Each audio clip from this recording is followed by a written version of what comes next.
And joining us now is our international affairs editor, Philip Turle. Philip, what does this tell you, that Vladimir Putin is just completely disconnected from the reality on the ground?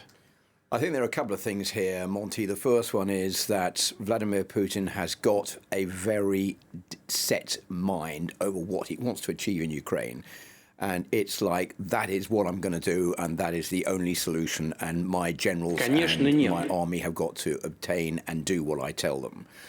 Second point is that when things don't go according to plan, the decision has to be made amongst the chief of staff, those who are close to Vladimir Putin, who is going to tell him and how are they going to tell him. Remember these very chilling scenes we've seen of officials in the Kremlin being humiliated in public by President Putin while they were meeting with him. This was filmed on Russian television, and they were almost quaking in their shoes as they were reporting to him about what was going on.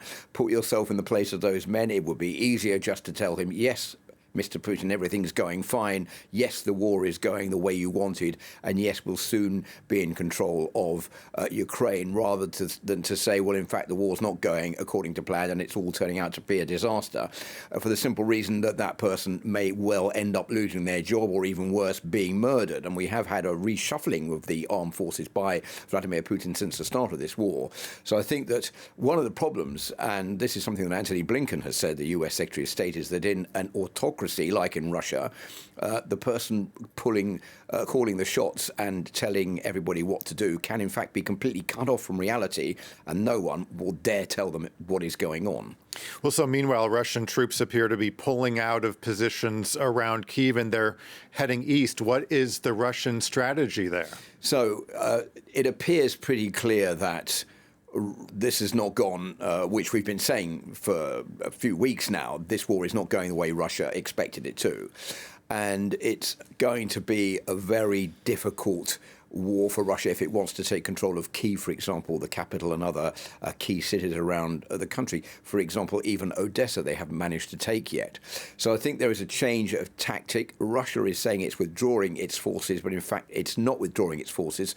Volodymyr Zelensky and the NATO Secretary General Jens Stoltenberg both said today it's not withdrawing. They are regrouping their forces and moving them towards the Donbass region.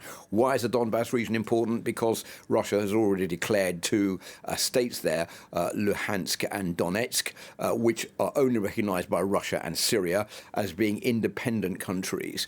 And what they want to do now is to get hold of the rest of the Donbass region. I think that Russia sees that as something more plausible, something that is probably easier to obtain, and therefore something that they're going to redeploy their troops to, because they know now that the rest of the country is much more difficult to get hold of. They've only got one city under their control, and the reports coming out over the last few hours say that the Ukrainian forces are even retaking territory that was formerly in control of the Russians. Okay, International Affairs Editor Philip Turle. Philip, thanks as always.